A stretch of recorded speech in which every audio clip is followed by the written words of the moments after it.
que pues van de la mano.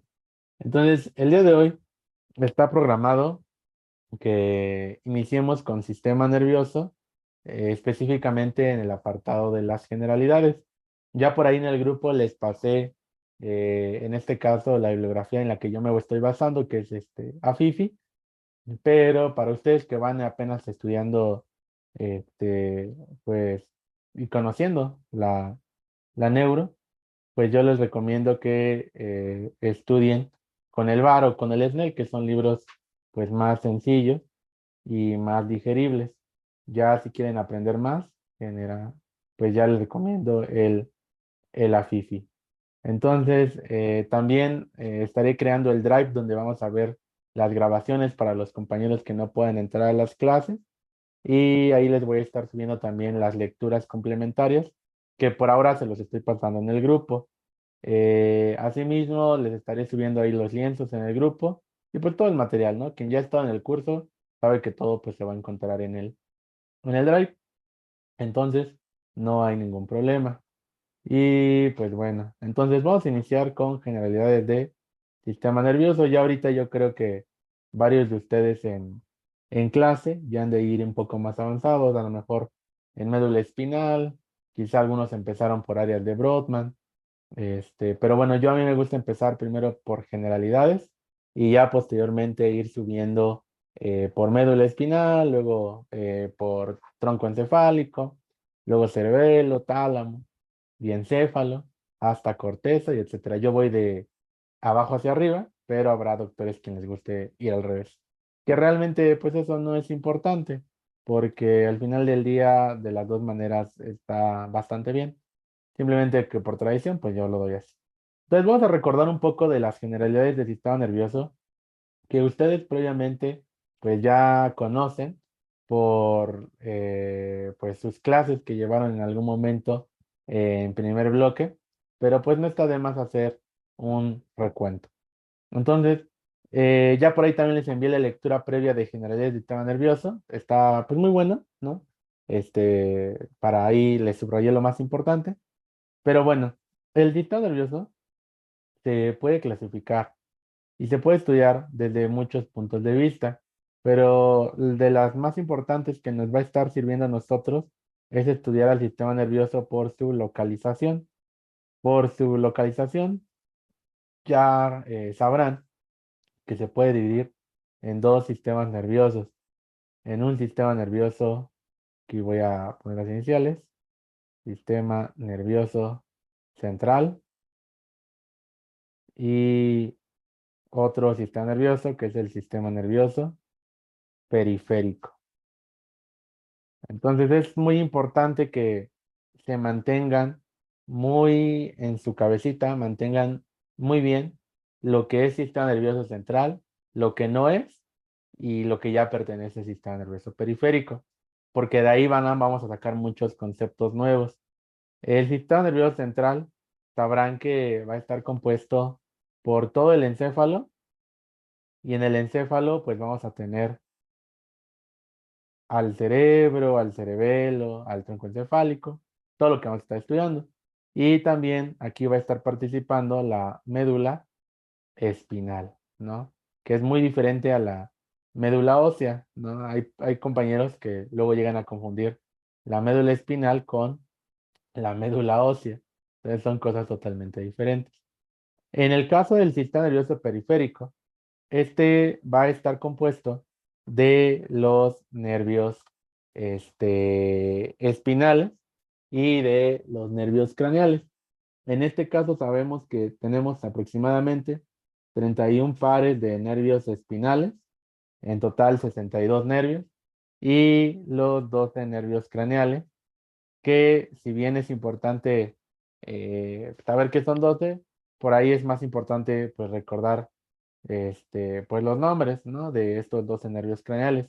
Recordar que por tradición los nervios craneales se van enumerando de acuerdo en orden, el número romano, ¿no? Desde el olfatorio, el óptico, el oculomotor, el troclear, el trigémino, el abducens, el facial, el vestíbulo coclear, el glosofaringio, el vago, el accesorio y el hipogloso, ¿no?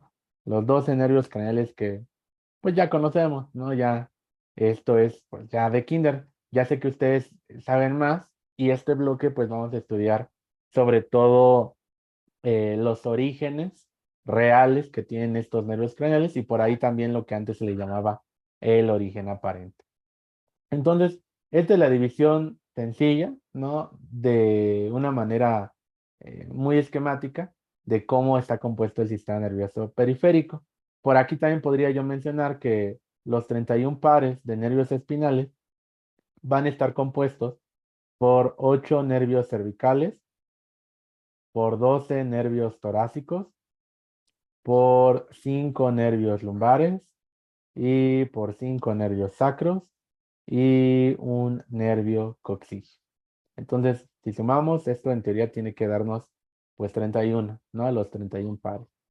Y ya, entonces, pues más adelante vamos a estar aprendiendo también cómo se forma un nervio espinal y vamos a ver la importancia que tiene cada uno de estos.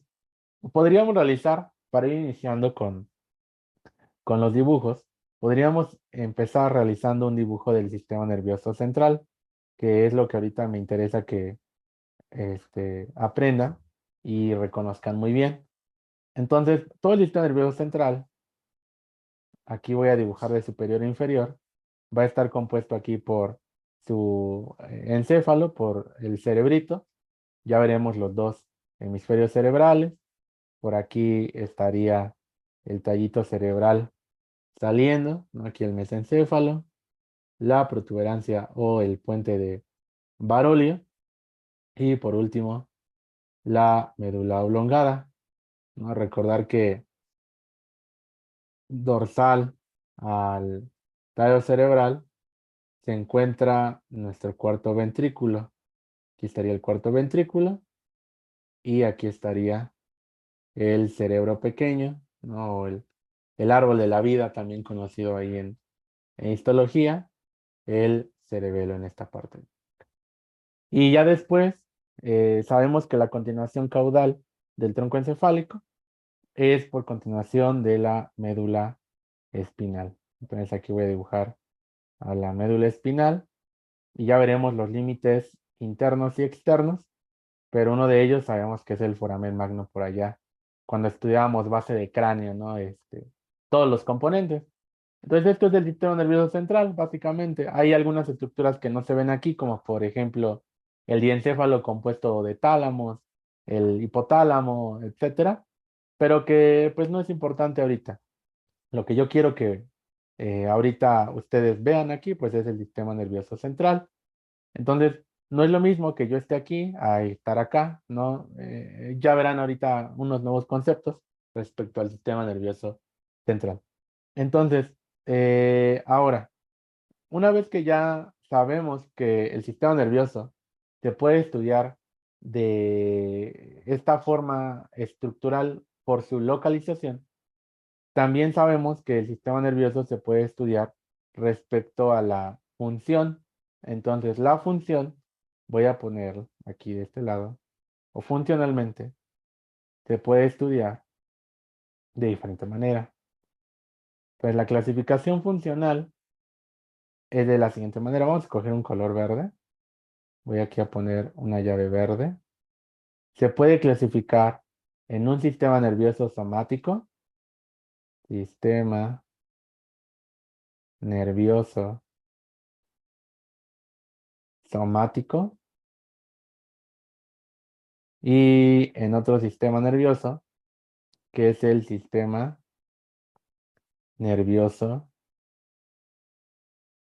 autónomo, que también es un sistema nervioso con el que vamos a estar jugando bastante. Autónomo.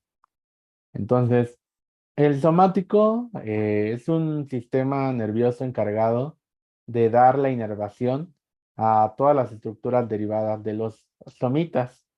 Entre ellos vamos a encontrar, por ejemplo, al músculo esquelético,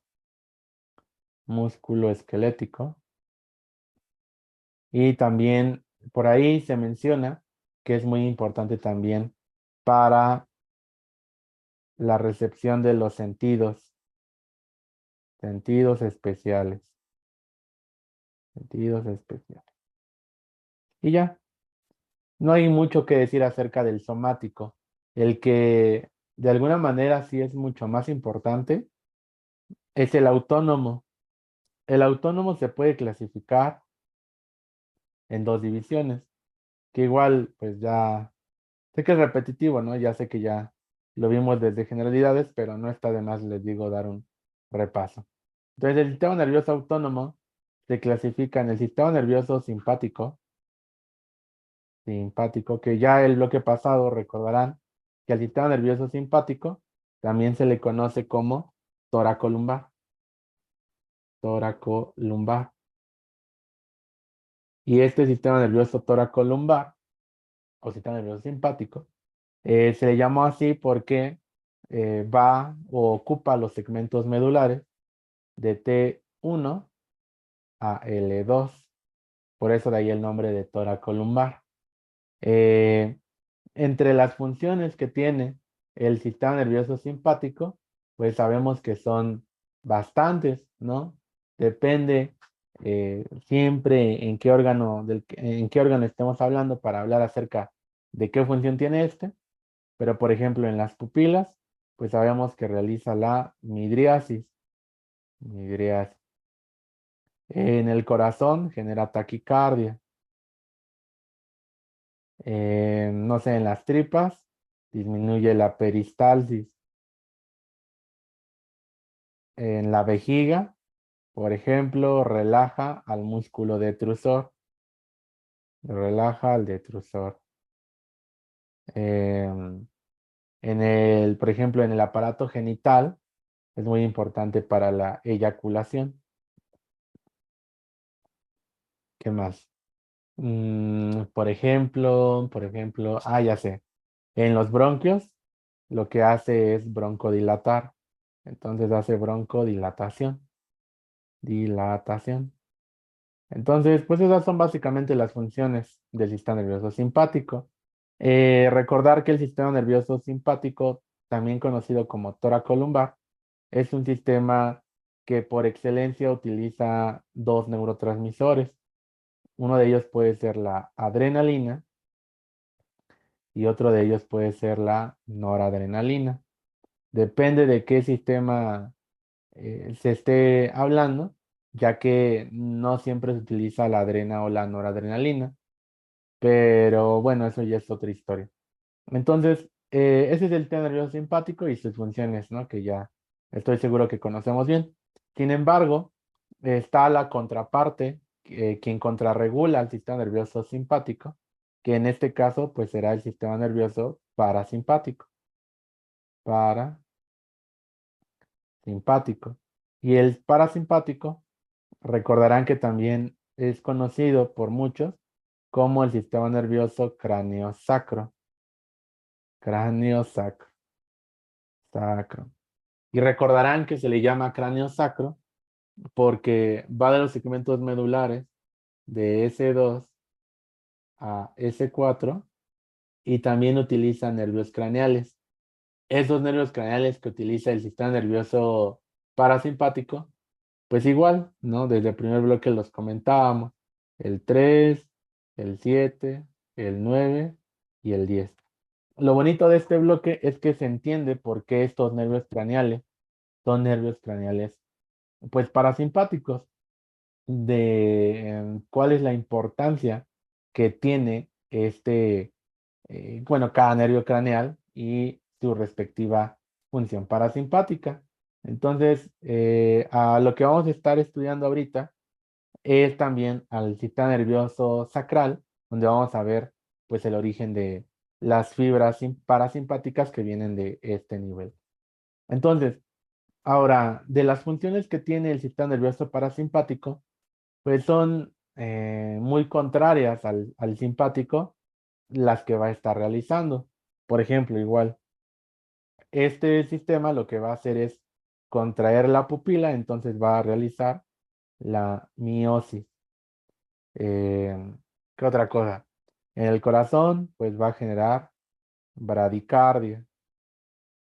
En los pulmones, por ejemplo, va a estar cerrándolos. Entonces va a ser una broncoconstricción. Constricción. En el estómago, por ejemplo, va a aumentar la peristalsis. Va a promover que los alimentos pasen por todo el tubo digestivo.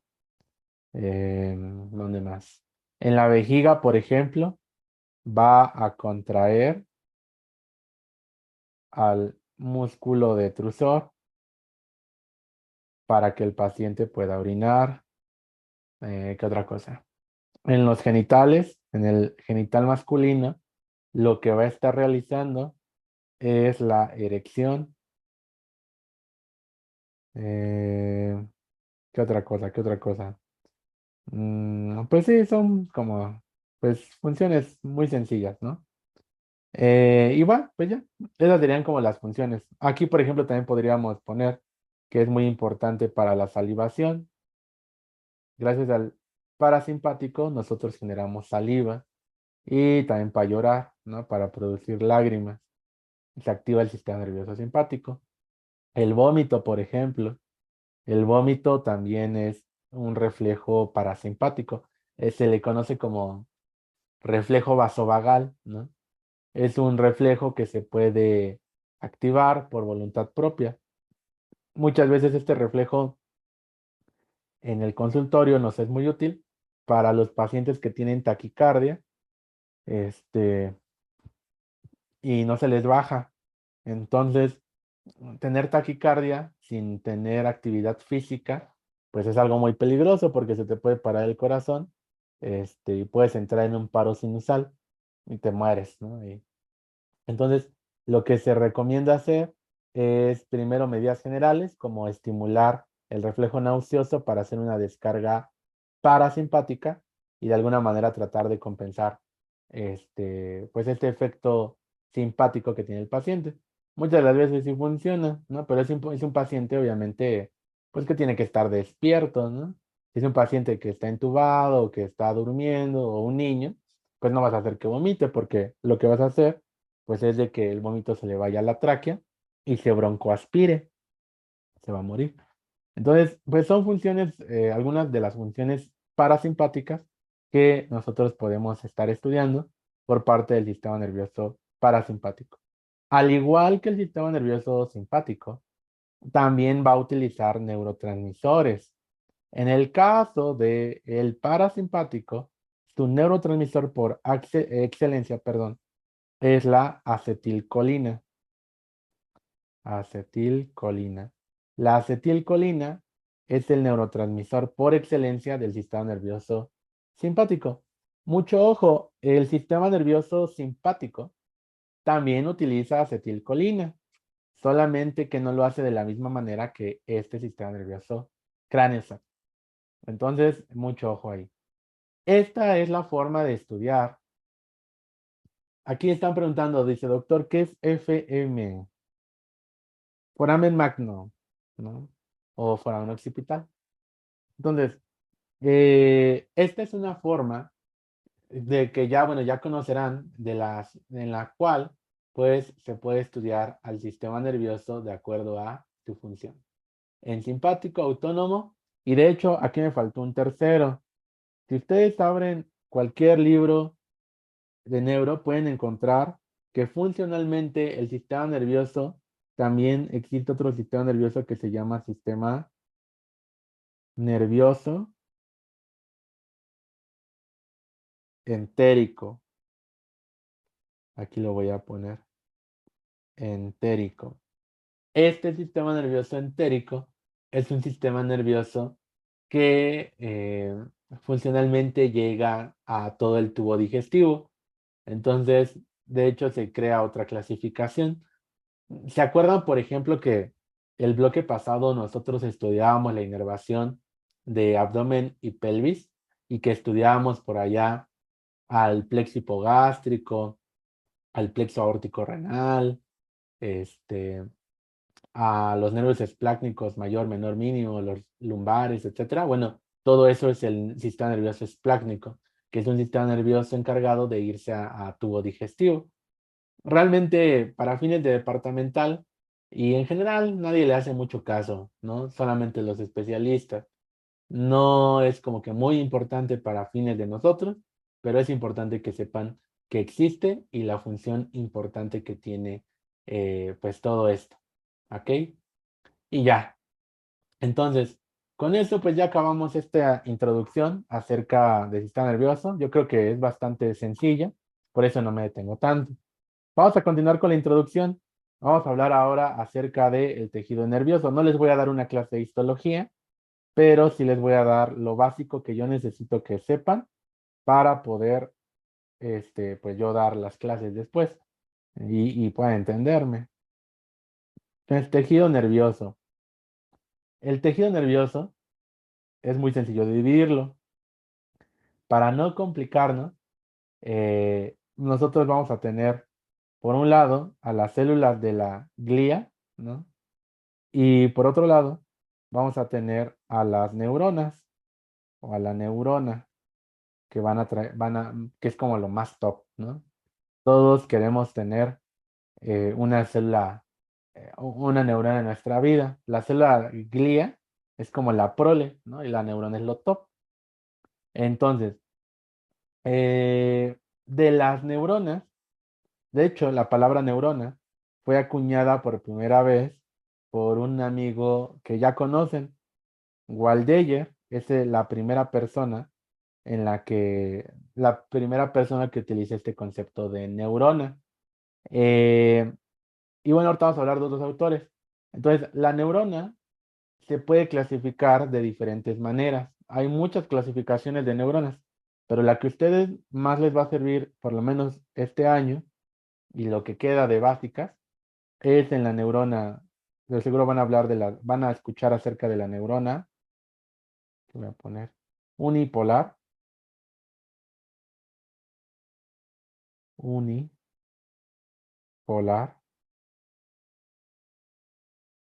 pseudo,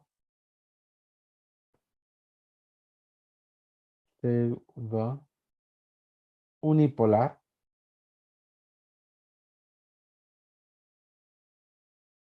bipolar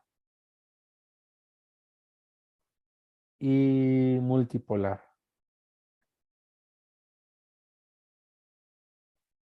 O sea, es como concepto pues básico. Las neuronas, que son células, eh, en este caso unipolares, no existen en los humanos. Solamente se ha visto que existen en los invertebrados. Pero es importante que sepan que también hay pues ese tipo de neuronas invertebrados. Invertebrados. Esta neurona unipolar fue descubierto pues en en los primeros peces por allá de los años 1900. Los demás tipos de neuronas, la pseudounipolar, la bipolar y la multipolar, son neuronas que pues sí, como tal existen en nuestro cuerpo. Ahorita vamos a hablar un poco acerca de ejemplos de cada una de ellas y vamos a hacer dibujos. Nada más que antes de eso quiero seguir hablando de las células de la glía. Ya les estaba diciendo yo que las células de la glía son como pequeñas células que van a proteger, cuidar, sostener a las neuronas. Entonces, las células de la glía se les conoce como las células de sostén. Son células de sostén. Hay muchas células de la glía, pero lo que más me interesa a mí que sepan y conozcan son dos. Uno de ellos son los oligodendrocitos, oligodendrocitos y los astrocitos, que son los que a mí me interesa que conozcan. En histología bueno, yo creo que ya habrán conocido más células de la glía. los ependimocitos también por ahí. Y ahorita les voy a decir por qué es importante recordar estos dos. Voy a regresarme otra vez a hablar de las neuronas. Ya les platicaba yo que existe en nosotros estos tres tipos de neurona. Vamos a hacer un dibujo primero de una neurona pseudo unipolar. La neurona pseudo unipolar, yo siempre la voy a identificar porque se parece a una letra T invertida, una T mayúscula invertida. Si yo hago un dibujo de esta neurona pseudo unipolar, miren, sería esta, que voy a dibujarle su prolongación, y su prolongación se divide. Ahí está. Esta es mi neurona. Lo último que me falta dibujar, voy aquí voy a ponerle su núcleo. Y ya miren, parece un huevito. Entonces, la neurona pseudounipolar es una neurona que va a tener, siempre donde esté el núcleo, doctores, esto, donde esté el núcleo, es el cuerpo de la neurona. En latín, al cuerpo se le llama soma. Entonces, decir soma o decir cuerpo de la neurona es exactamente lo mismo. Y se le llama pseudounipolar porque esta neurona va a tener una prolongación que va a servir de axón y una prolongación que va a servir de dendrita. Una prolongación va a ser de receptor para recibir las señales y otra será la prolongación de salida para que todo lo que llegue por todo lo que entre salga. Entonces, aquí estaría nuestra dendrita. Aquí voy a poner que esto sería la dendrita. Dendrita. Y de este lado se encuentra el axón. ¿De acuerdo? Esto de aquí sería el axón. Ahorita vamos a empezar a meterle un poco más de detalles a todo esto. Doctor, ¿y yo dónde tengo neuronas pseudonipolares en mi cuerpo? Bueno, tienes que acordarte, y aquí van las primeras preguntas de examen. Ejemplos de donde se encuentren neuronas pseudounipolares. Hay dos sitios clásicos. Uno de ellos es el ganglio espinal. El ganglio espinal. Este, si se acuerdan, ya lo hemos visto previamente. Si no, pues ya más adelante se los voy a enseñar. Pues en el ganglio espinal nosotros encontramos neuronas pseudonipolares. Otro sitio, miren, aquí lo voy a poner. Aquí. Otro sitio, mis queridos colegas, es un núcleo que está en el mesencéfalo, que se llama núcleo mesencefálico del trigémino. Mesencefálico del trigémino. El trigémino tiene un montón de núcleos, ya verán más adelante que tiene un montón, pero en estos dos sitios nosotros encontramos neuronas pseudonipolares. Es más común que le lleguen a preguntar el ganglio espinal, porque pues es el único sitio donde se acuerdan los doctores.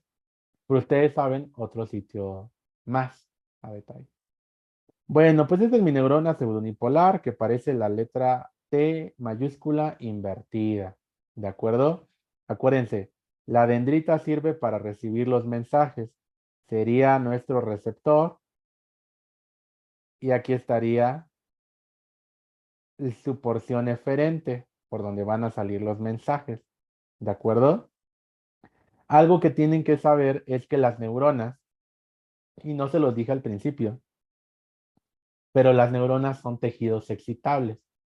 En el cuerpo, nosotros tenemos dos tejidos excitables. El tejido nervioso, alias las neuronas, y el músculo. Y ya de ahí entra el músculo liso, el cardíaco y el esquelético. También son tejidos excitables. Pero, ahorita a mí me importa la neurona. Entonces, la neurona es excitable. Tiene esa propiedad de que puede conducir impulsos eléctricos. Las neuronas siempre se parecen a los cables que tienen en su casa para conducir la luz. Es exactamente lo mismo. Entonces, ahí está la neurona pseudonipolar. Vámonos ahora con la neurona bipolar, ¿no? Y para la neurona bipolar también vamos a hacer un dibujo. Lo voy a sacar para acá abajo, ¿no? Para que no se nos empalme todo y luego al final sea, pues, sea un caos. La neurona bipolar parece un pequeño, aquí voy a ponerle, aquí estaría el soma, parece un pequeño dulce con sus dos envolturas a los lados. Miren, ahí y acá. Ahí está. Esto de aquí es una neurona bipolar. Ya sabrán por qué se le llamará bipolar, porque tiene bi de dos prolongaciones, ¿no? Entonces está sencillo. Sabemos que aquí estaría entonces el soma, esto de aquí es el soma, y igual que acá, un extremo servirá de dendrita y otro extremo servirá de axón. Entonces aquí voy a poner que aquí se encuentra la dendrita y acá se encuentra el axón. Entonces, dendrita y axón. Estas neuronas bipolares son neuronas muy especiales. No se encuentran en cualquier lado. Estas neuronas bipolares se encuentran, por ejemplo, aquí voy a poner localizaciones.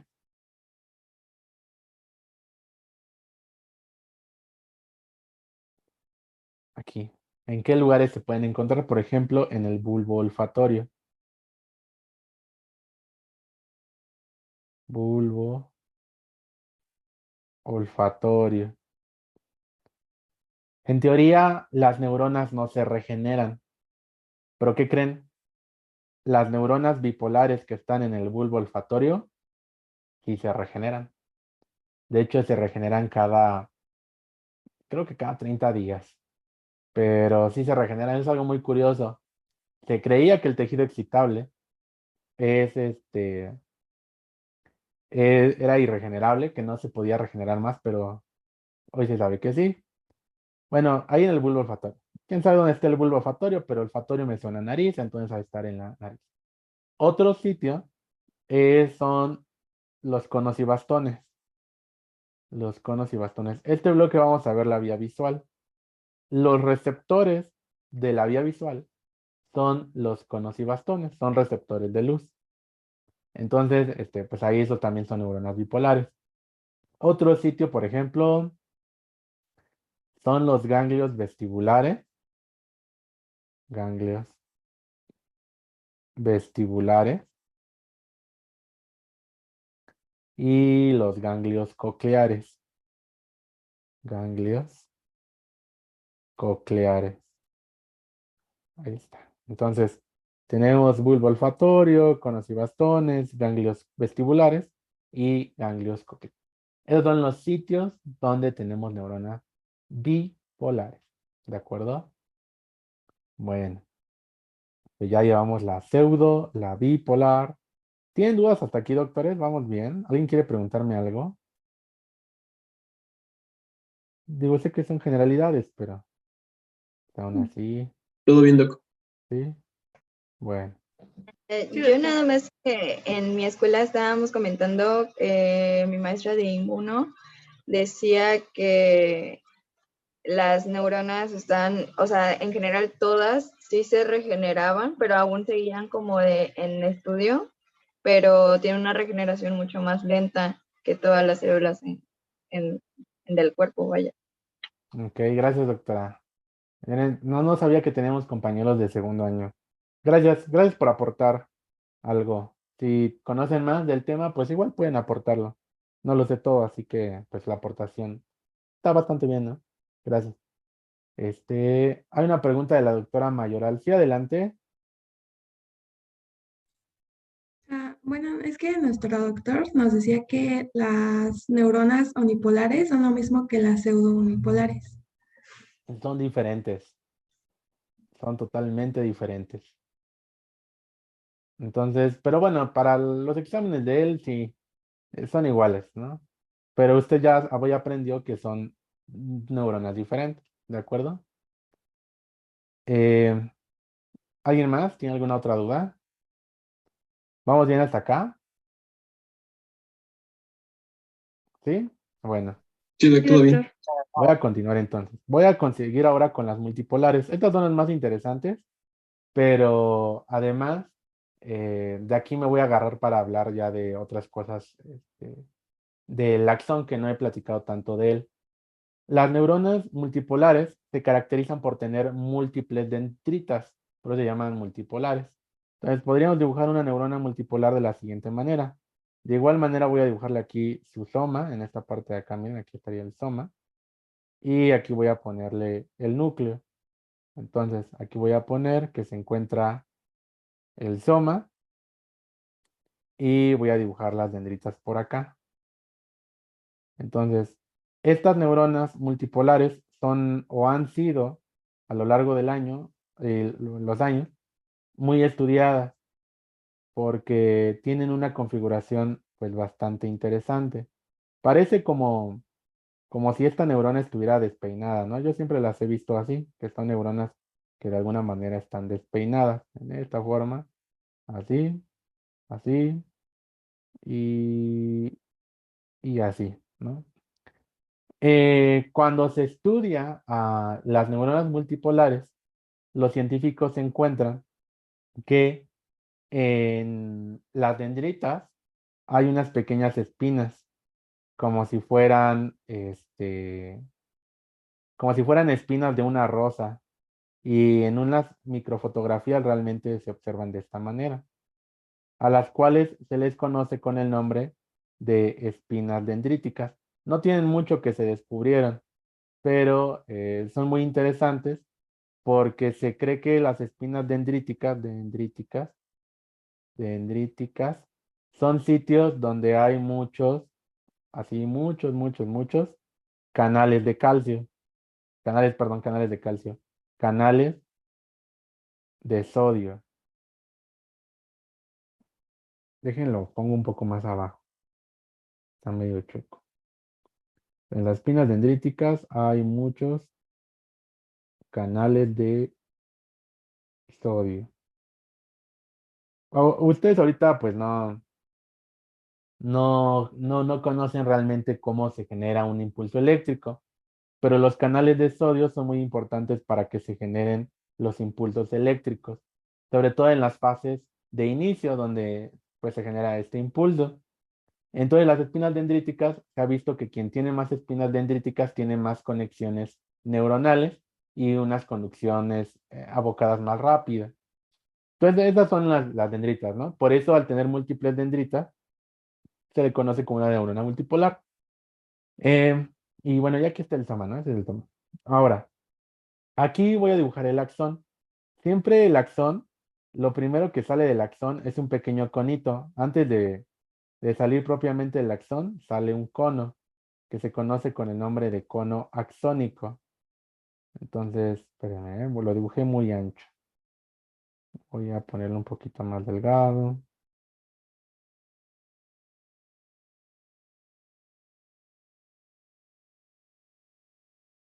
Pues sí, ya ahí más o menos. Mira,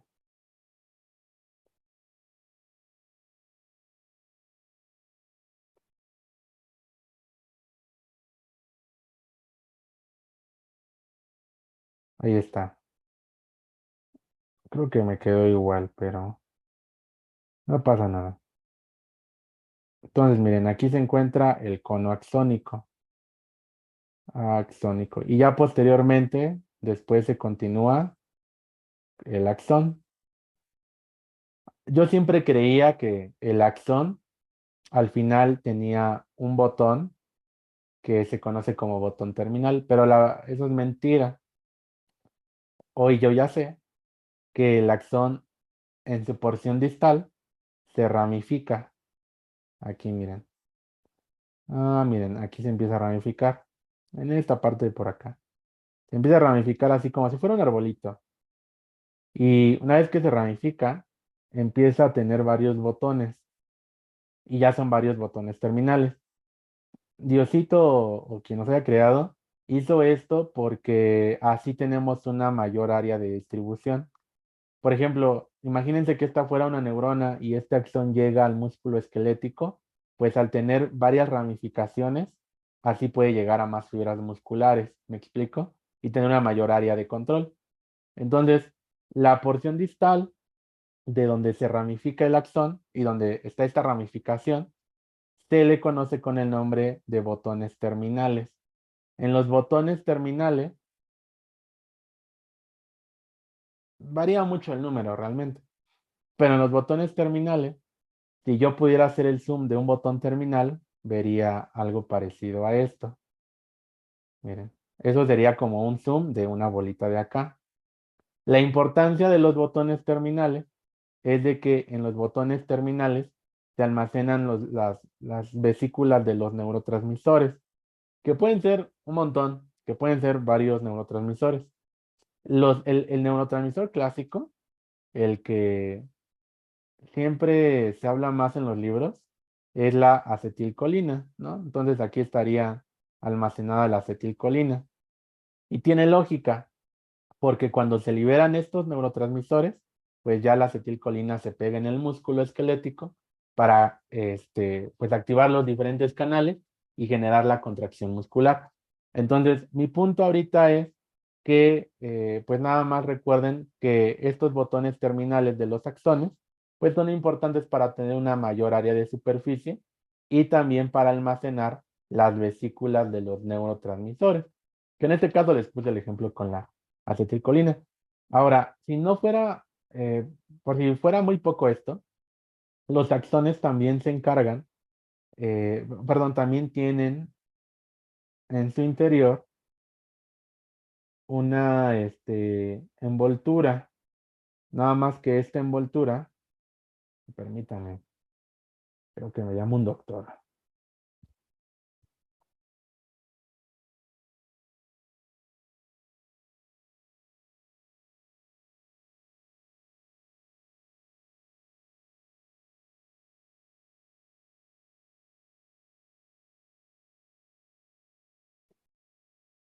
Listo, doctores. Entonces, en el axón vamos a encontrar, el micrófono, sí. En el axón vamos a encontrar las vainas de mielina. Las vainas de mielina son como aislantes.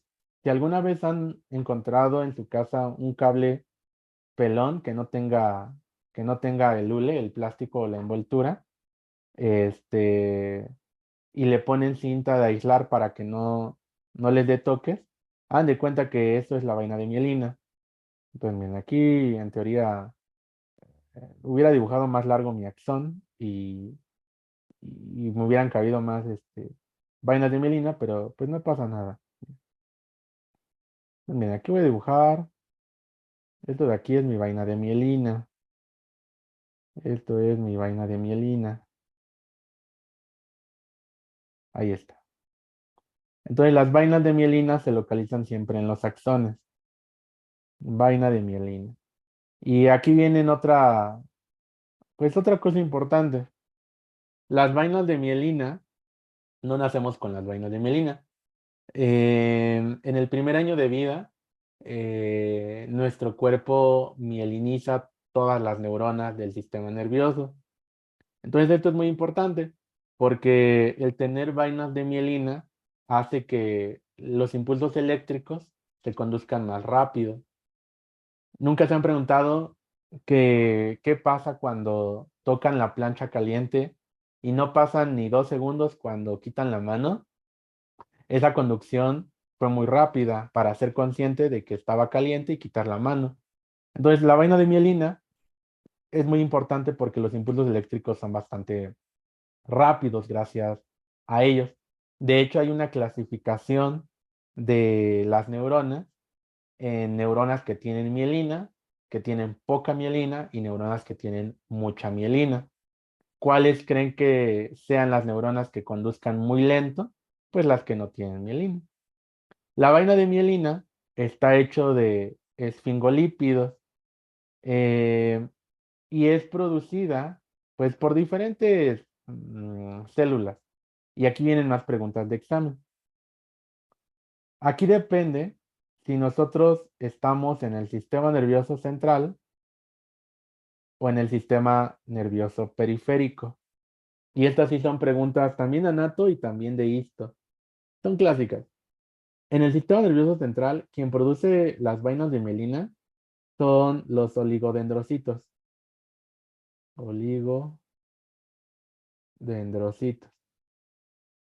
Y en el sistema nervioso periférico, quien produce la mielina son las células de Schwann. Entonces, mucho ojo con esas dos preguntas. Son bastante clásicas. Luego se las pueden llegar a hacer como preguntas de rescate o de regalo. Entonces, pues no creo que esté muy difícil. Entonces ahí viene otro punto importante de otra cosa importante en cuanto a si estemos hablando acerca de sistema nervioso periférico o sistema nervioso central. Hay enfermedades también, por ejemplo, donde nuestro propio cuerpo produce anticuerpos que se pegan a los esfingolípidos de las vainas de mielina. Entonces se generan anticuerpos contra las vainas de mielina que se pegan en las vainas de mielina, ¿no? Por ejemplo, la clásica enfermedad que se conoce es, se me fue el nombre, se me fue. ¿Alguien se acuerda? No, miastenia no.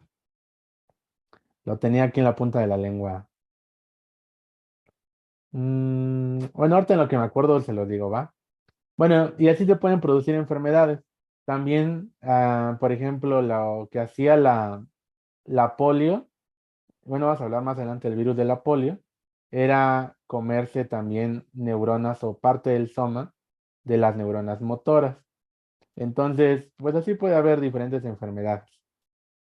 Otra cosa importante, ya para terminar de hablar del axón, es que los axones pueden ser muy largos. Uno siempre cree que los axones son, pues, de una longitud como de micras, milímetros, ¿no? Puede ser así, pero resulta que los axones pueden llegar a medir incluso hasta 1 metro. Entonces sí son muy largos los axones. Y ya ese es como otro dato que les puedo comentar.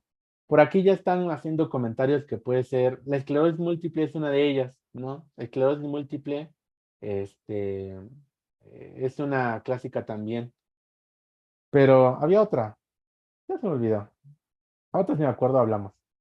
Bueno, entonces mis estimados, ya solamente me faltaría decirles dónde encontramos este tipo de neuronas. Bueno, las neuronas multipolares existen en el sistema nervioso central en dos sitios clásicos. Una es en el cerebro y en el cerebelo. Las del cerebro se llaman células piramidales o células gigantes de Betz, pero vamos a llamarles las células piramidales. Otras que a lo mejor vieron en histología son las células de Purkinje. Las células de Purkinje son otro ejemplo de neuronas multipolares. Y, y pues ya, eso sería como los dos sitios clásicos, ¿de acuerdo? Ya me acordé de la otra enfermedad. Este, la enfermedad que les estaba diciendo de los anticuerpos, bueno, no siempre es por anticuerpos, pero también puede ser por ella, es la de Guillain-Barré. Era Guillain-Barré. Ven, les dije que la tenía en la punta de la lengua. Entonces, Guillain-Barré y esclerosis múltiple son enfermedades, ¿no? Donde se puede, pues, generar este, este tipo de patología donde hay una pérdida importante de las vainas de mielina. Entonces, son muy importantes vivir con las vainas. Pues bueno, pues ya está. Entonces, pues eso es todo respecto a las neuronas que tenía que platicarles. Es como lo que yo necesito que sepan para, pues más adelante, cuando hablemos de las vías y todo eso, pues platicar también acerca de qué neuronas participan, ¿no? En las vías, sobre todo de los sentidos especiales, vista, gusto, olfato, ¿no? Bueno, sí, adelante. Hay una duda. Doctor, ¿podría repetir cómo se llama la enfermedad de Barrett? Sí, aquí se los anoto, miren. Gracias. Podemos poner aquí enfermedades desmielizantes.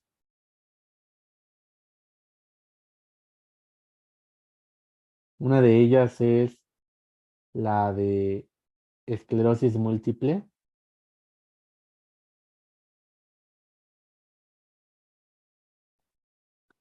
Y otra es la de Guillain-Barré. ¿Es Guillain-Barré. la famosa faja de la reina o algo así? Ujú, sí, también. Tiene hasta su triada, que era ataxia, era oftalmoplegia, y no me acuerdo del tercero. Pero sí, esas son las dos enfermedades, miren, aquí. Esclerosis múltiple y Guillain-Barré.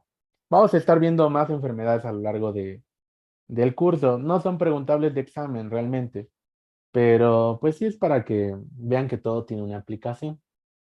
Vamos a ver un tema muy corto que se titula sinapsis. No les voy a dar como tal todo lo que involucra la sinapsis. Ah, miren, sí, ya aquí Soy Mayoral nos puso la tríada ataxia. Ajá, era la ataxia. Ah, me faltaba reflexia. Casi. ¿Cómo se llama la tríada, doctora? Ya no me acuerdo. Tiene también, le pone. Es sinapsis. Vamos a poner acá. Eh, es muy sencillo la sinapsis acá. La sinapsis, existen dos tipos de sinapsis. Existe un tipo de sinapsis que se llama sinapsis química. Y la número dos es la sinapsis eléctrica. La sinapsis química es la que ocupa a los neurotransmisores. Todos los que conozcan es química neurotransmisor. Y en el caso de la eléctrica, no se ocupan neurotransmisores, sino que se ocupan canales. Por ahí habrán escuchado alguna vez que las neuronas no se tocan. Ajá, la tríada de Miller-Fisher. Gracias, doctora Islas. Sí, la tríada de Miller-Fisher. Sí. Bueno, entonces la tríada de Miller-Fisher es la tríada que aparece en Guillain-Barré. Bueno, les estaba diciendo, todos alguna vez escuchamos que las neuronas no se tocan, pero realmente sí, en las eléctricas sí se tocan. Y de hecho por ahí en la química, según también. Pero bueno, ahorita les voy, nada más para hacerlo más sencillo, en las químicas no se tocan y en las eléctricas sí. Las químicas son sinapsis eléctricas que son unidireccionales, que solamente van en una dirección y que ocupan neurotransmisores. Y este tipo de sinapsis químicas son las más abundantes del cuerpo o las más comunes.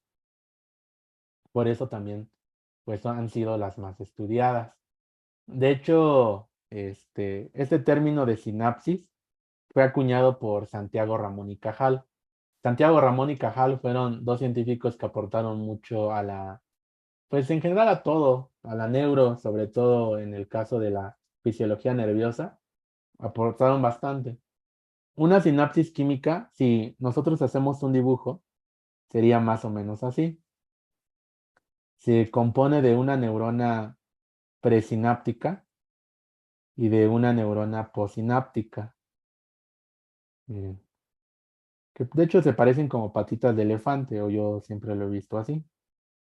Entonces, una neurona química se acompaña de una neurona presináptica, neurona pre y una neurona postsináptica.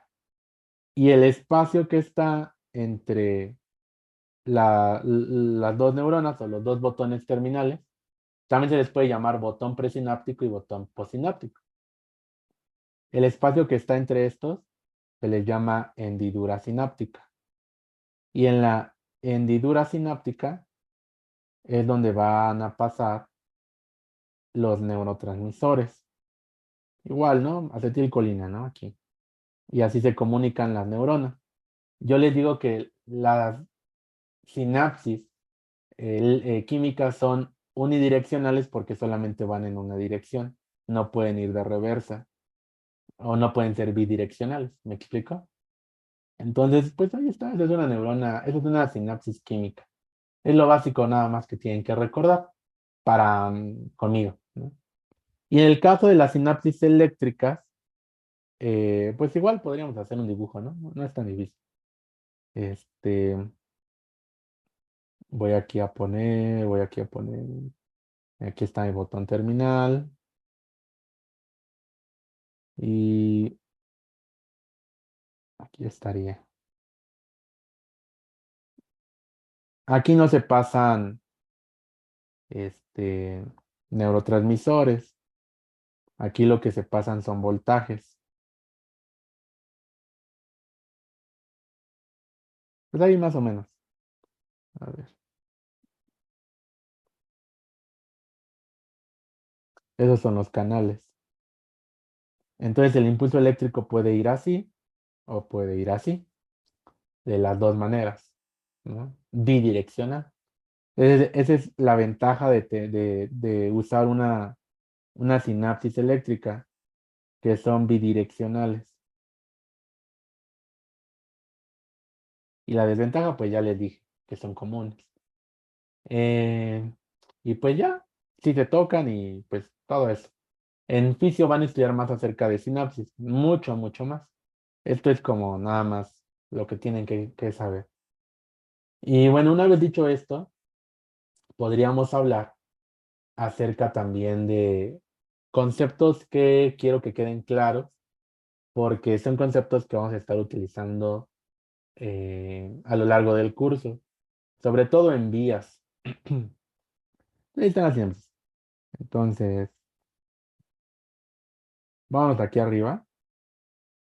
Y pues de subtema vamos a poner conceptos. No se me ocurre otro nombre. Conceptos neuros. Conceptos. Y lo que vamos a realizar, doctores, es un dibujo de la médula espinal. Más o menos sería así.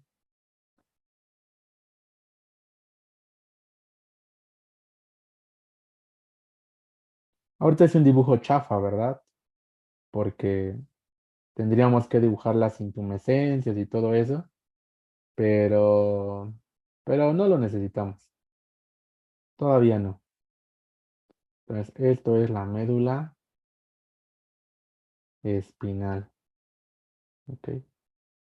La médula espinal. Pues ahí su dibujo.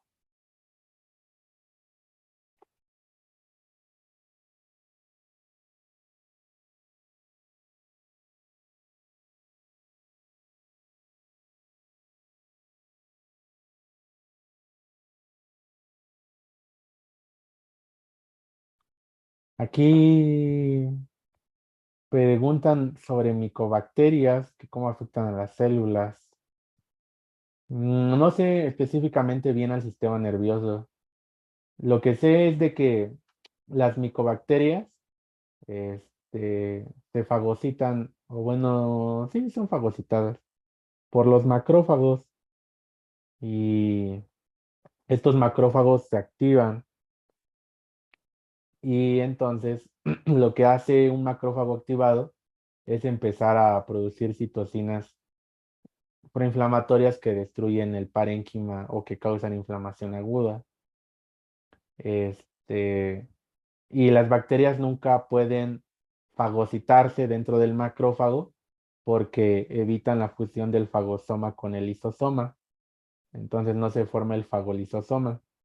Entonces siempre viven adentro del macrófago.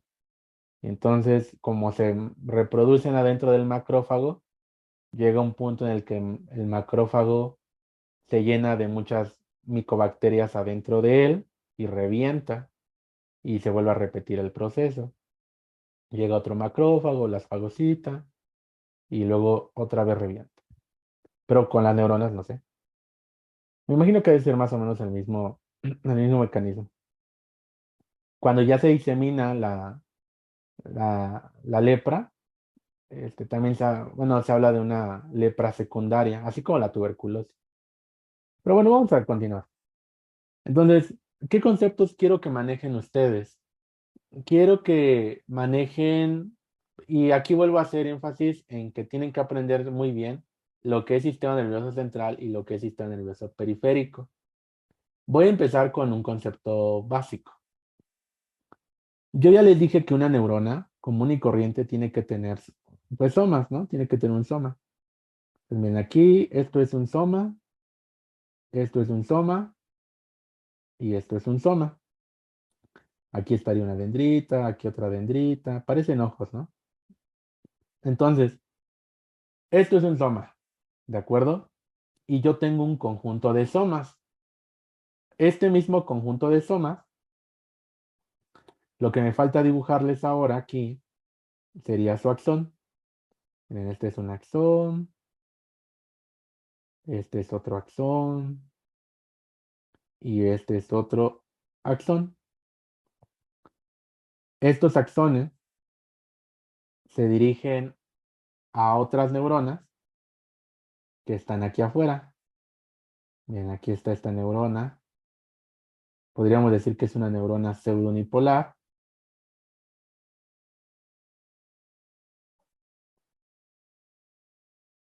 Y aquí estaría su axón. Igual, ¿no? Aquí vuelven a hacer sinapsis. Aquí. Igual acá.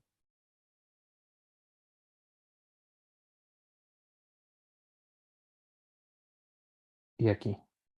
Entonces ahí tengo otras neuronas afuera. Y también tengo otras neuronas adentro. Entonces, yo tengo un conjunto de somas acá. Y yo tengo otro conjunto de somas también acá. Entonces, aquí vienen definiciones de conceptos importantes que seguramente ya los habrán escuchado. Cuando yo tengo un conglomerado o un conjunto de somas dentro del sistema nervioso central, a ese conglomerado, a ese conjunto, yo le voy a llamar núcleo. Entonces, un núcleo es un conjunto de somas neuronales. Así de sencillo. Les voy a poner aquí la definición. Entonces, núcleo, aquí voy a poner, es un conjunto. ¿Qué otra cosa? Un grupo. ¿Qué otra cosa? Un aconglomerado de somas o cuerpos neuronales. ¿Qué me faltaría agregar aquí? Del sistema nervioso central. Dentro del sistema nervioso central. ¿Ok? Eso es un núcleo. Siempre que... y hay un montón de núcleos, ¿no? O sea, hay, por ejemplo, el núcleo semilunar, el núcleo rojo, el núcleo pretectal, el núcleo dorsal del vago, el núcleo fastigio, el núcleo dentado, ¿qué otra cosa? El núcleo olivar, los núcleos vestibulares, los núcleos cocleares, un montón, ¿no? Pero lo que yo quiero que aprendan ahorita es que es un núcleo. Eh, esto es importante porque cuando alguien les diga núcleo, es sinónimo de que en ese núcleo se hace sinapsis. Hay vías que el cuerpo tiene para diferentes funciones. Entonces, siempre que alguien les diga, esta neurona llega a este núcleo, es de que ahí se va a llevar a cabo una sinapsis. Ahí habrá un relevo para que otra neurona continúe el camino o continúe el circuito. Entonces, es un núcleo. Si yo este conjunto de cuerpos neuronales o de somas lo saco afuera, pero ahora ya afuera del sistema nervioso central, o sea, ya en el sistema nervioso periférico, a eso ya no se le llama ganglia, a eso ya no se le llama núcleo, a eso ya se le llama ganglio. Entonces, un conjunto de somas fuera del sistema nervioso central se le conoce con el nombre de ganglio. Que ojo, estos no son los ganglios linfáticos, ¿ok? Es muy diferente a los ganglios linfáticos que ustedes conocen. Estos son ganglios nerviosos. Entonces voy a poner aquí que un ganglio es un conjunto de somas y la palabra clave es fuera del sistema nervioso central o en el sistema nervioso periférico. La verdad es que como ustedes gusten, ¿no? Como ustedes gusten y manden. Es realmente, mm, pues, pues lo mismo, decir fuera del sistema nervioso central o en el sistema nervioso periférico. Igual que en núcleo, cuando yo les diga ganglio, es de que ahí se lleva a cabo una sinapsis, ¿vale? Y pues ya, ahora vamos con los axones. Los axones, si están fuera del sistema nervioso central, como puede ser este caso, no se les llama, bueno, tiene un nombre, que lo voy a poner de color, lo voy a poner de color azul marino. A este conjunto de axones que van a estar fuera del sistema nervioso central, se les conoce con el nombre de nervio. Entonces, el nervio será un conjunto de axones fuera del sistema nervioso central. Yo también puedo tener un conjunto de axones dentro del sistema nervioso central y también tienen un nombre pues diferente, ¿no? Vaya la redundancia. Miren, para eso voy a dibujar ahora otras neuronas que según están por acá. Miren. Aquí hay una neurona, aquí hay otra neurona y aquí otra neurona. Y aquí sus pelitos, ¿no? Que se acaban de levantar. Entonces aquí están esos pelitos que son las dendritas. Y aquí van bajando los axones. Se están ramificando. Aquí otro axón, aquí otro axón, aquí otro axón. Y aquí otro axón, aquí otro axón y aquí otro axón. Y ahora yo ya tengo un conjunto de axones, pero que ya se encuentra dentro del sistema nervioso central. Al conjunto de axones dentro del sistema nervioso central le voy a llamar tracto o le voy a llamar fascículo. Dentro del sistema nervioso central voy a ponerlo de rosa, no hemos ocupado el rosa. Entonces aquí voy a poner que a esto se le conoce con el nombre de tracto o también se le puede llamar con el nombre de fascículo. Si leen, por ejemplo, la FIFI, o incluso en las presentaciones de Vicente viene, que tienen unas pequeñas diferencias en cuanto a el origen, el trayecto y el destino. Pero para fines prácticos, un tracto y un fascículo es lo mismo. Entonces, tracto y fascículo es lo mismo. Lo único que quiero que recuerden es que un tracto o un fascículo es un conjunto de axones dentro del sistema nervioso central. Entonces, conjunto de axones dentro del sistema nervioso central. ¿Vale? Entonces, ese es el tracto o fascículo. Y bueno, ya estaremos estudiando en su momento diferentes tractos que bajan y suben, porque hay neuronas que así como estas bajaron, habrá otras neuronas que suben hasta la corteza cerebral. Entonces, pues dependiendo de dónde estemos, será el nombre que utilizaremos. Entonces, hasta ahorita ya llevamos el concepto de núcleo, de ganglio, de nervio, de tracto o fascículo. Por aquí yo creo que podríamos agregar lo siguiente.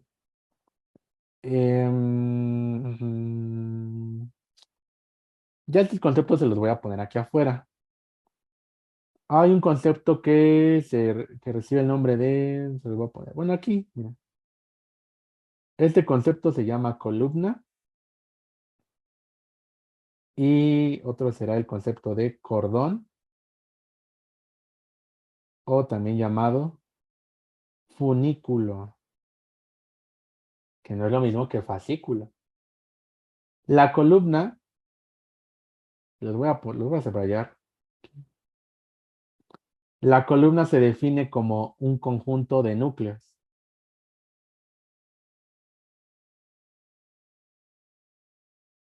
Y el cordón o funículo es un conjunto de tractos o fascículos. De tractos o fascículos. Entonces, eso es una columna y eso es un cordón, ¿de acuerdo? Yo utilizo más el término de cordón, pero habrá quien utilice el concepto de algún doctor, el concepto de funículo. Y entonces, pues, para que sepan que es lo mismo cordón y funículo.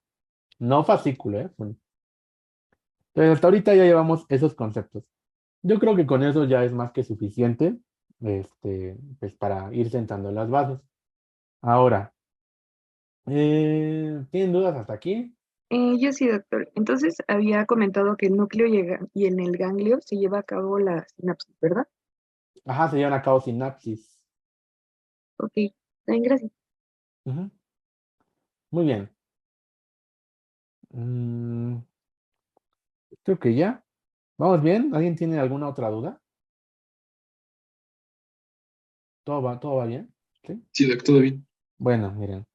Ya para terminar con generalidades, voy a darle un corte transversal a la médula espinal. Cuando yo le hago un corte así con mi cuchillo jamonero a la médula espinal, lo que yo voy a ver, aquí voy a ponerlo de título, corte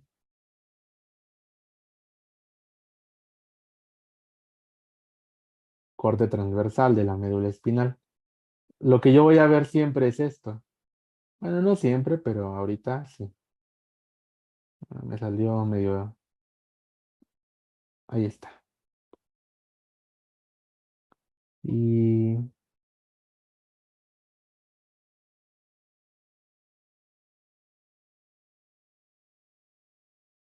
ahí está, miren, ese es mi corte transversal de la médula espinal.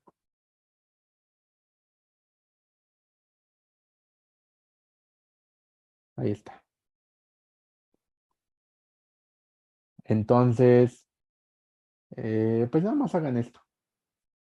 Es un dibujo pequeño, ¿saben? No es muy grande.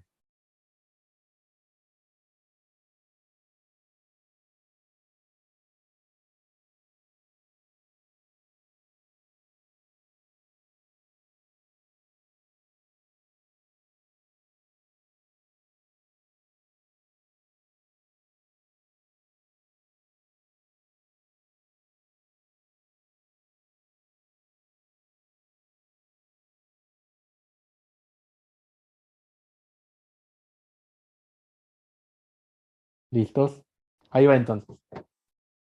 Eh, el sistema nervioso central, una característica que lo distingue mucho también, es de que siempre van a escuchar los conceptos de sustancia blanca y de sustancia gris. Entonces, sustancia gris y sustancia blanca, pues son conceptos que van a escuchar todo siempre, ¿no? Siempre, siempre hasta que dejen de ejercer. Entonces, en el caso de la médula espinal, voy a poner de amarillo todo lo que es la sustancia blanca. Miren, todo esto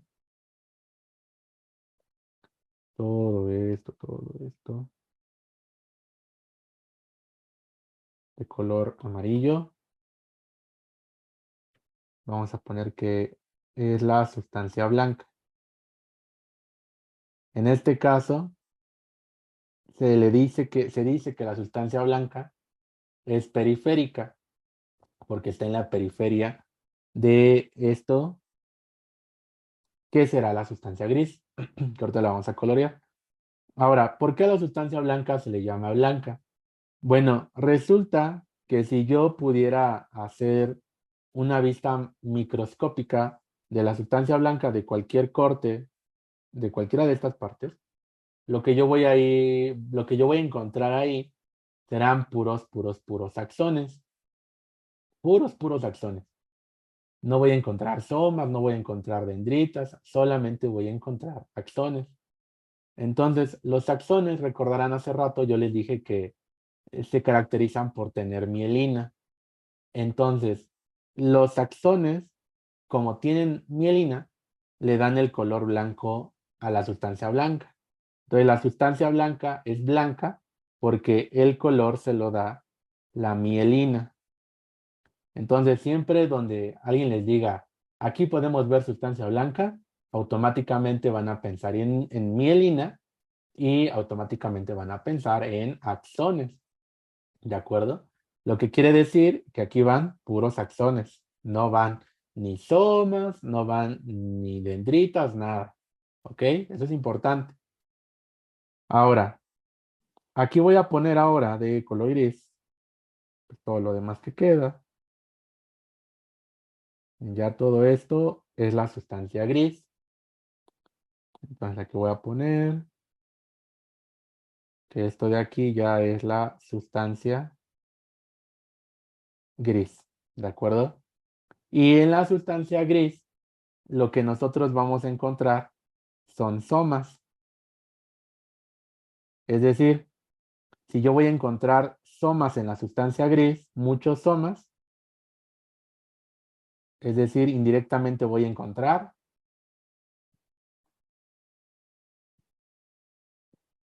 Núcleos. núcleos, ¿no?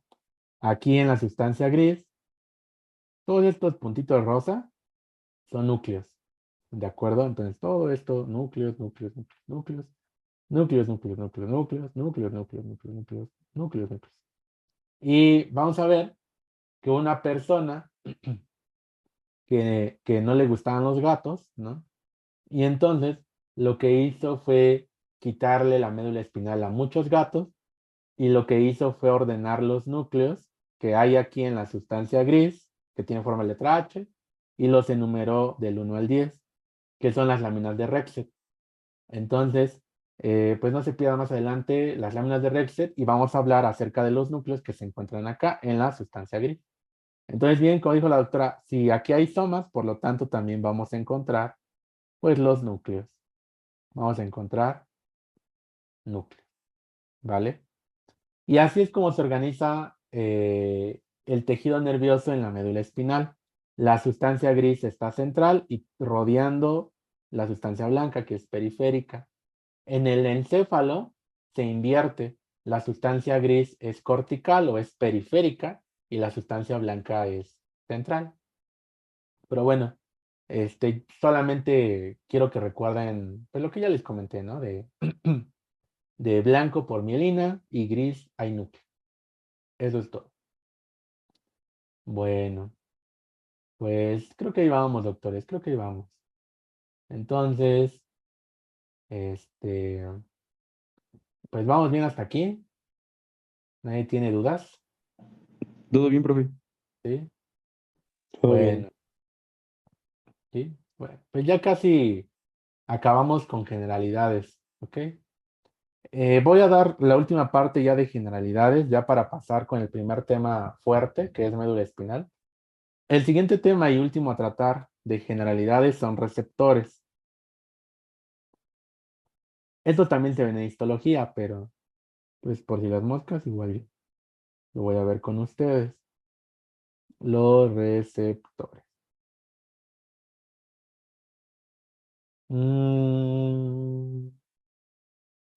No me gustó ese título, a ver. Ese color, vamos a ponerlo de rojo fuerte.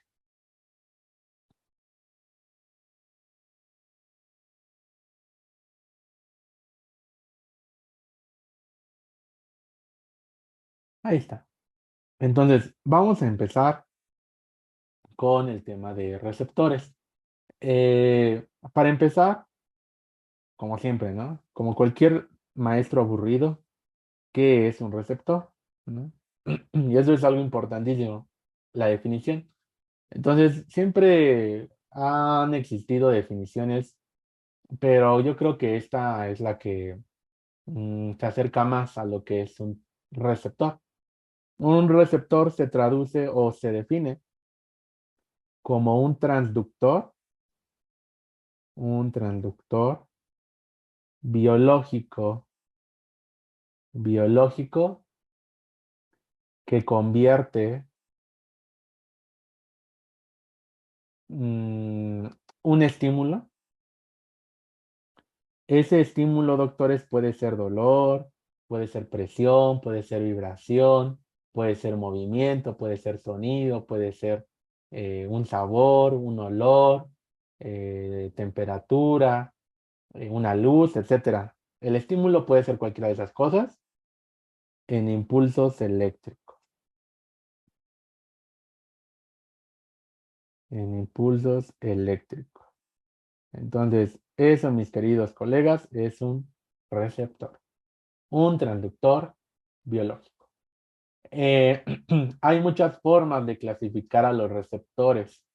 Voy a ponerles la primera clasificación aquí abajo.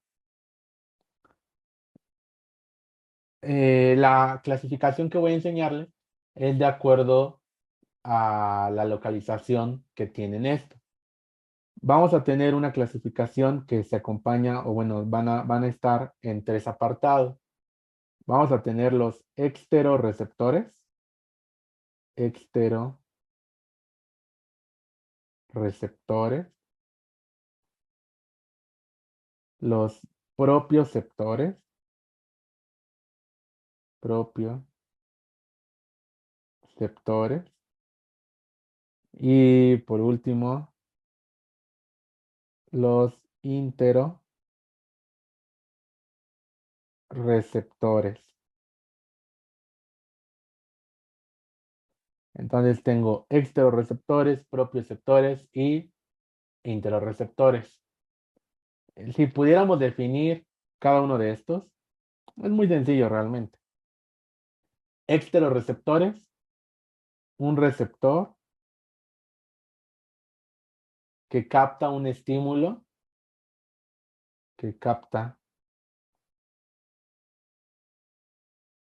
un estímulo externo a mi cuerpo. Externo a mi cuerpo. Como, ¿qué ejemplos tenemos? Bueno, ¿qué estímulos externos captaría nuestro cuerpo que no son de nuestro cuerpo? ¿Qué se les ocurre? ¿El aire? Ajá, ok, podría ser el aire. Más que ¿Temperatura? ahí podríamos ¿El frío? llamarle tacto. ¿Perdón? ¿Temperatura? La temperatura. Ese podría ser otro. Es externo. Dependiendo ahorita que salimos al sol, ¿no? Un chingo de calor, ¿no? El dolor, ¿no? Por ahí dice el doctor, excelente, el dolor, ¿no? Eso es importante. Sin los receptores del dolor, nunca hubiéramos llegado aquí a tomar clase, hoy, ¿no? El sonido, por ejemplo, también, ¿no? El sonido. La comida, el gusto, el olfato, son pues algunos ejemplos. Aquí también entraría la visión, ¿no? Es un estímulo externo. La presión, ¿no? También la presión que tenemos en la atmósfera. Y pues ya, ¿no? Son algunos ejemplos de exteroreceptores, ¿no? Los propioceptores, por otro lado,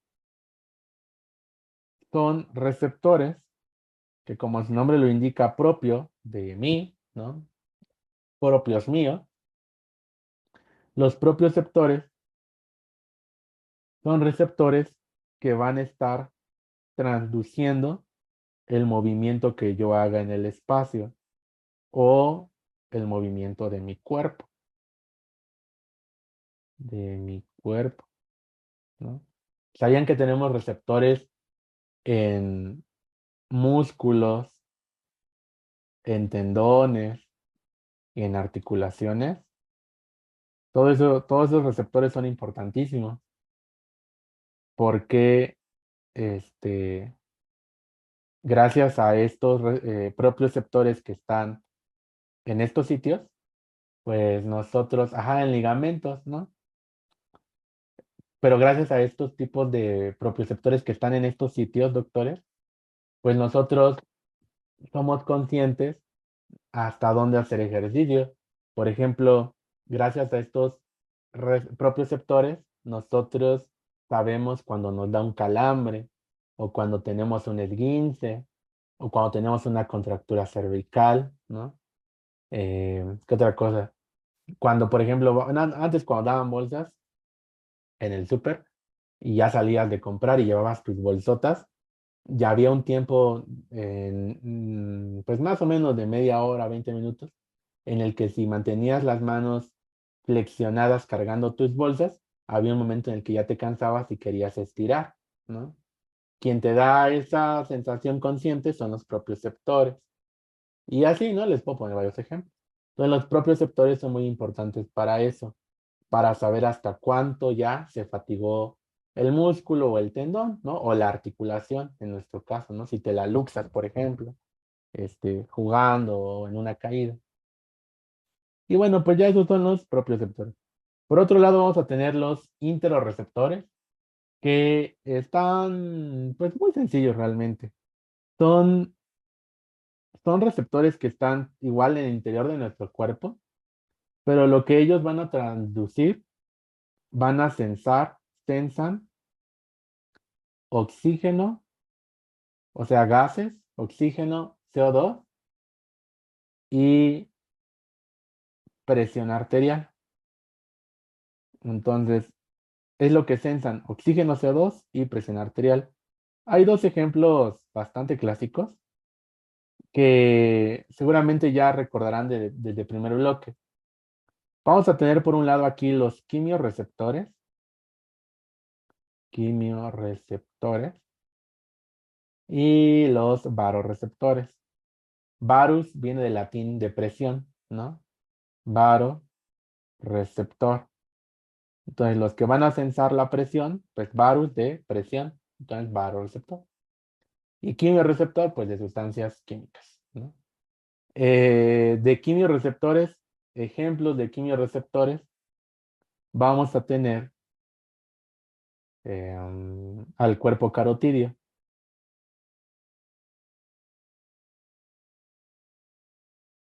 Ese es el clásico, ¿no? El cuerpo carotidio. Varoreceptores, vamos a tener al seno carotidio. Igual al seno aórtico. La verdad, mis doctores, es que todas las arterias de mediano calibre, tienen varoreceptores. Ustedes ya llevaron cardiovascular en esto, ya saben que hay diferentes tipos de arterias. Sí, doctor. ¿Sí? Bueno, las arteriolas, ¿no? Son vasos de resistencia. Eso quiere decir que las arteriolas son las que controlan la presión arterial del cuerpo. Entonces, esas arteriolas, como por ejemplo, pues la carótida, la vertebral, la renal, ¿qué otra arteria? La femoral. Ese tipo de arterias tienen también varoreceptores. Nada más que, pues clásicamente, nada más se enseña en clase, pues estos, el carotidio y el aórtico, que son los más comunes. Pero todas las arterias de mediano calibre o arteriolas, en teoría dicen los libros que también tienen varoreceptores. Pero bueno, en clase solo te van a preguntar esto. Y esto sí es preguntable, ¿eh? Esto sí lo llegan a preguntar en el DEPO. Sobre todo esto, lo de los interoreceptores. Esta es una forma, doctores, de clasificar a los receptores del cuerpo. Hay otra forma de clasificar a los receptores del cuerpo. La otra forma de clasificarlos es de acuerdo a la modalidad. Modalidad. De acuerdo a la modalidad, se pueden clasificar los receptores de la siguiente manera. Los que van a detectar movimiento, los mecanorreceptores.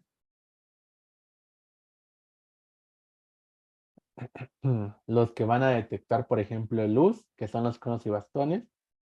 Fotorreceptores. Fotorreceptores.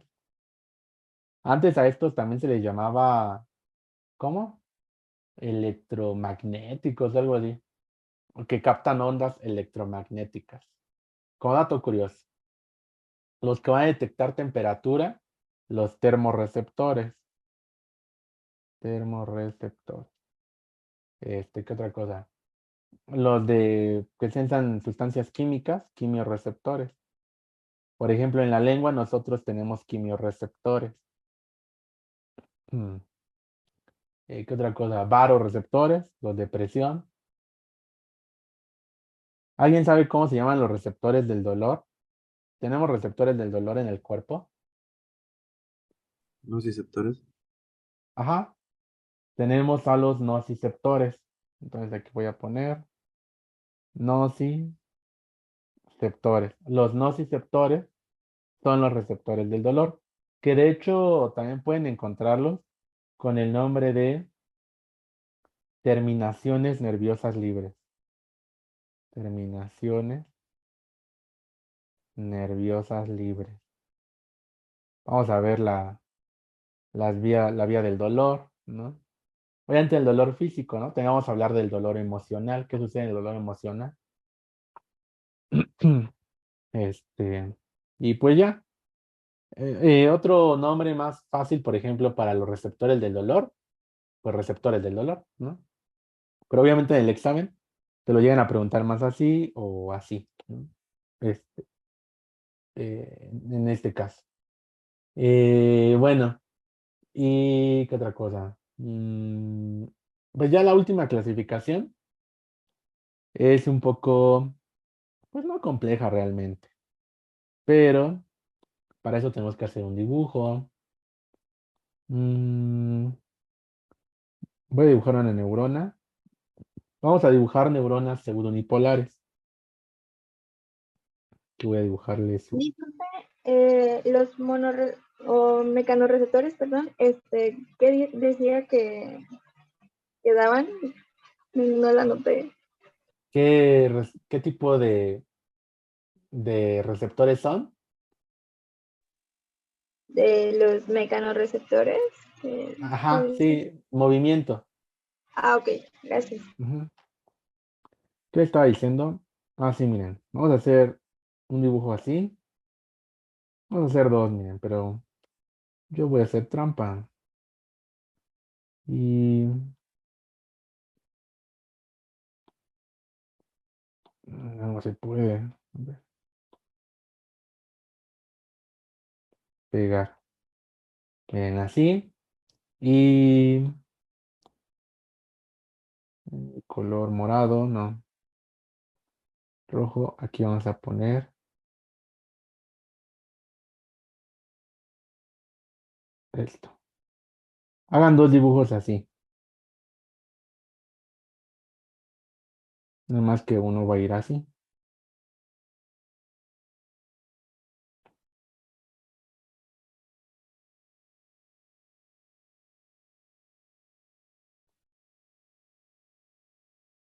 Ahí. Y ahorita les digo cuál es esta clasificación y ya.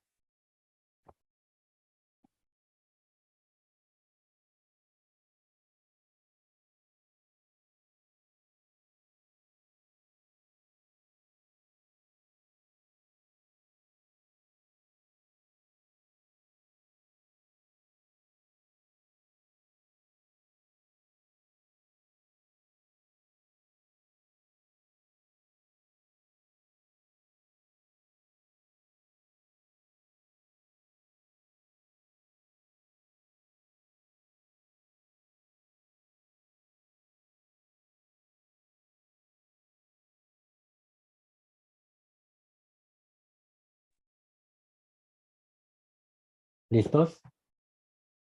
¿Vamos bien? ¿Alguien tiene alguna duda hasta aquí? ¿Sí, ya se durmió? ¿Todo bien? Todo bien, doctor. Todo bien, doctor. Muy bien. Bueno, pues... mira, aquí me habían preguntado del enisco. Bueno, después vamos a ver la definición. Mm,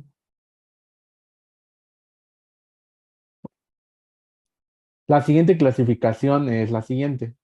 Los receptores se pueden clasificar en receptores que tienen cápsula, que serían los receptores capsulados, y los receptores que no tienen cápsula. Entonces, a eso se les llama receptores no capsulados. Cápsula. Pelón, pelón. ¿Ok? Entonces, vamos a empezar a hablar acerca de los receptores capsulados. Los receptores capsulados, en su terminación nerviosa, que sería esta parte de acá, o en el axón, o en la dendrita, que sería el receptor, va a tener capas de tejido conectivo que van a tener, pues, esta especie de envoltura o cápsula, ¿de acuerdo? Entonces, esto es un poco más desarrollado. Los primeros receptores no tenían cápsula. Con el paso del tiempo, perdón, digievolucionamos y pues ya, ¿no? Ahora pues ya hay receptores con cápsula, pero filogenéticamente son más nuevos estos. Estos receptores con cápsula, vamos a tener varios ejemplos, ¿no? Uno de ellos, por ejemplo, es el órgano tendinoso de Golgi, que igual vamos a estar platicando mucho de él.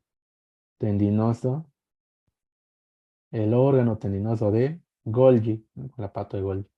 Entonces, este órgano tendinoso de Golgi es un receptor que va a captar el estiramiento, o mejor dicho, la tensión muscular.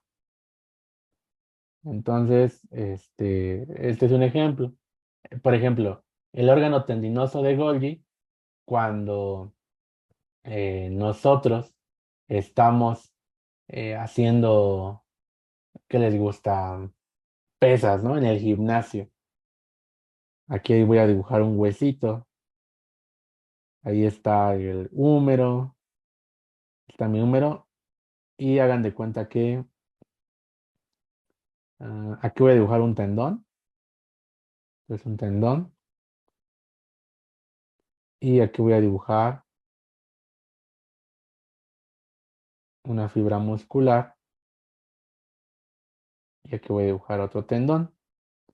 Entonces, hagan de cuenta que lo que ustedes están haciendo acá, ¿no?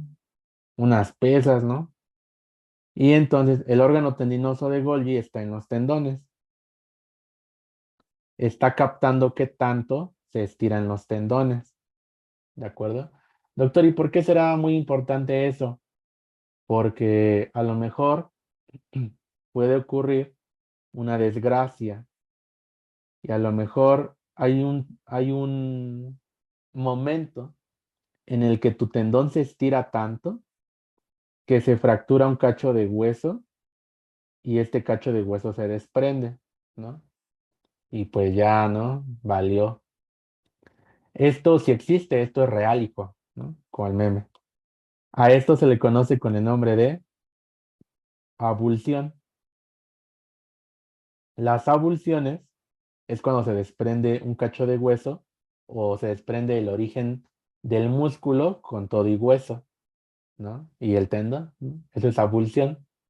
Para que eso no pase, Diosito nos puso al órgano tendinoso de Golgi, tendinoso porque está en los tendones y porque es receptor de tensión, y evitar este estiramiento masivo.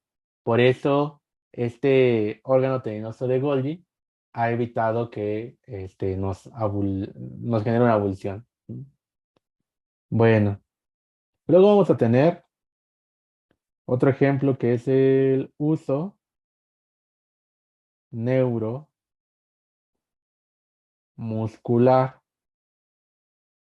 El uso neuromuscular también está en los músculos, pero lo que él capta o este capta es el estiramiento. El estiramiento y la fatiga muscular. Fatiga muscular.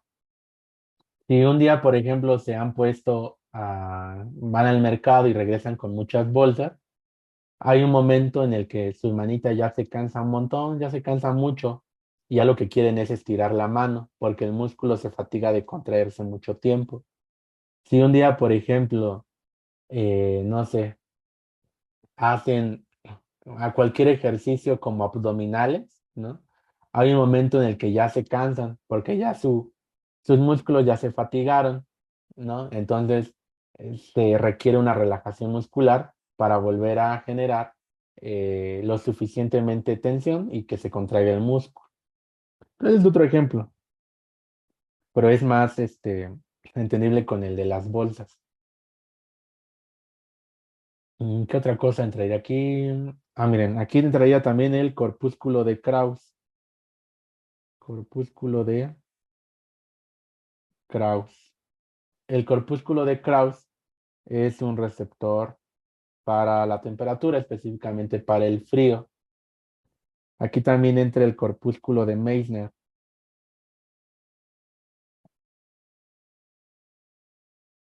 El corpúsculo de Meissner es un receptor del tacto fino. Ya después veremos qué es el tacto fino y qué es el tacto grueso. ¿De acuerdo? Pero ahorita pongan el tacto fino. También vamos a tener aquí el corpúsculo de Ruffini. Ruffini estaba caliente y por eso su receptor es para calor. Que realmente eso de frío y calor, eh, pues no es como que exista. Pero para fines prácticos, pues así lo dejamos, ¿no?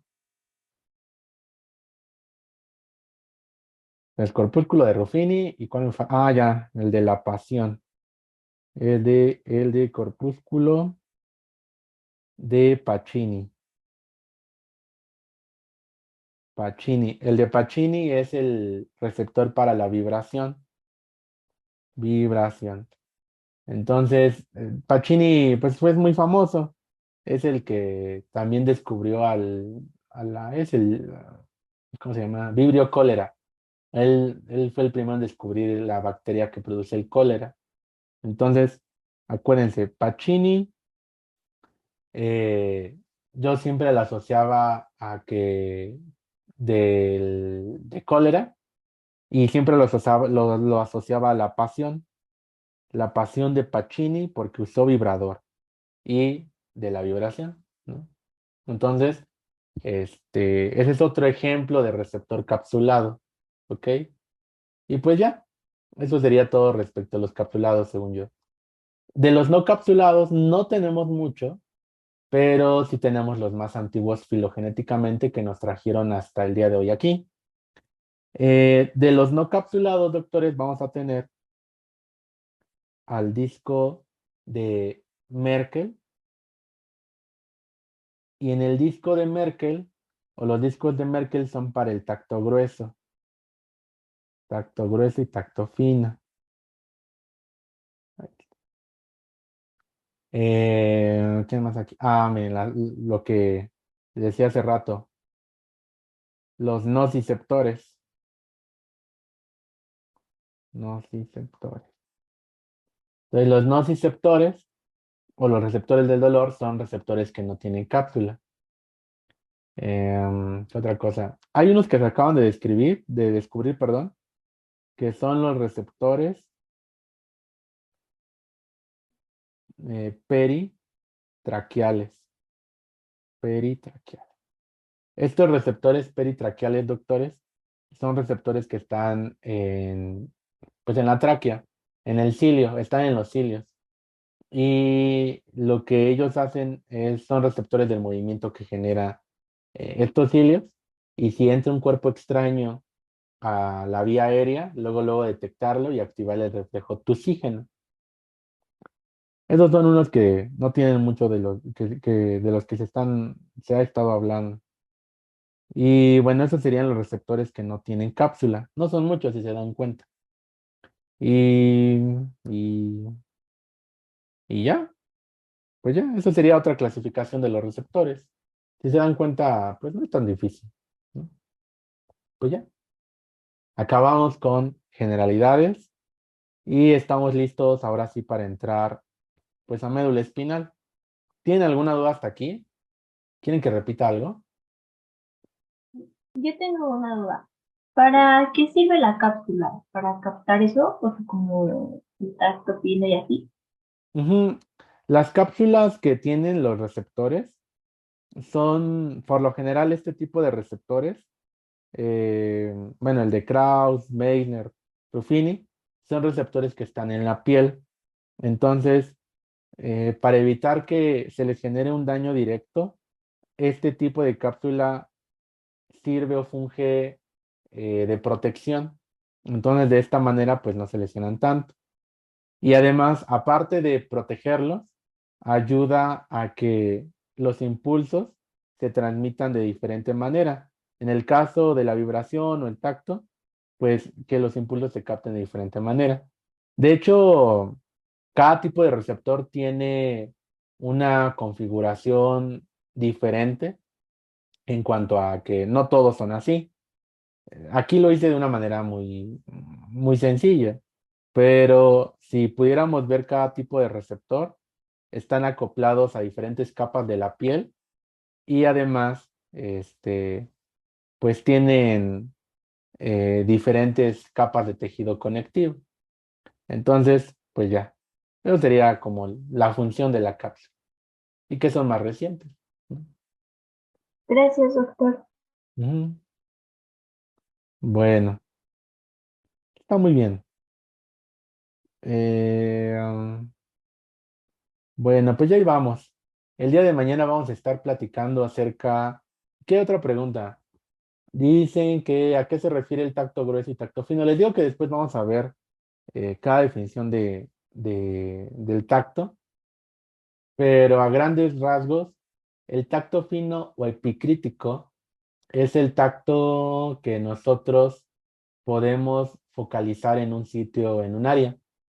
Por ejemplo, yo les puedo pedir ahorita que cierren los párpados todos y si les pongo una aguja en la frente, van a saber que es algo puntiagudo, van a saber que es filoso, van a saber específicamente en qué parte de su piel, pues de la piel de su cara se localiza pues esa aguja. Si yo les pongo, por ejemplo, un algodón de este lado, igual van a sentir que es suave, esponjoso, quizá hasta puedan detectar si es frío o caliente. ¿Me explico? Si alguien les da un beso aquí, lo van a sentir específicamente en la mejilla derecha, van a sentir los labios, ¿de acuerdo? Eso es el tacto fino. Este, por ejemplo, otro ejemplo muy clásico es que si yo les digo, cierra los ojos y en sus manos, en una mano les pongo una moneda de 10 y en otra una moneda de 1 peso, van a saber inmediatamente sin ver la moneda cuál es la de peso y cuál es la de 10 pesos, ¿no? Por el tamaño y la textura. Entonces, ese es otro ejemplo de tacto fino. El tacto grueso es todo lo demás. Por ejemplo, si alguien te pega, te da una nalgada, vas a sentir dolor, caliente, ¿no? Todo eso es algo muy general. Y, por ejemplo, no sé, tocas una libreta, tocas una parte de tu cuerpo, pues es bastante general. El tacto grueso, por ejemplo, también se asocia a el caminar, que son movimientos pues bastante gruesos que no son muy específicos, que se utilizan músculos más amplios y más grandes. Entonces es el tacto fino y el tacto grueso. De hecho, hay una vía para cada uno de ellos. Y aquí también preguntan, dice doctor, ¿los receptores de Ruffini también pueden ser para el estiramiento y torsión? Los de Ruffini, sí, también se ha visto que pueden servir. De hecho, también los de Kraus se habla para la tensión. Esto de frío y calor es algo ya muy viejito, pero también en el caso de Ruffini y Kraus los asocian a la tensión muscular. Pero para fines de examen, apréndanselos de esta manera, ¿vale? Y bueno, pues el día de mañana vamos a ver médula espinal. Ya les envié los lienzos para estudiar primero la configuración externa y al rato les envío el otro de la configuración interna. No son dibujos muy laboriosos, ¿vale? Bueno, bueno.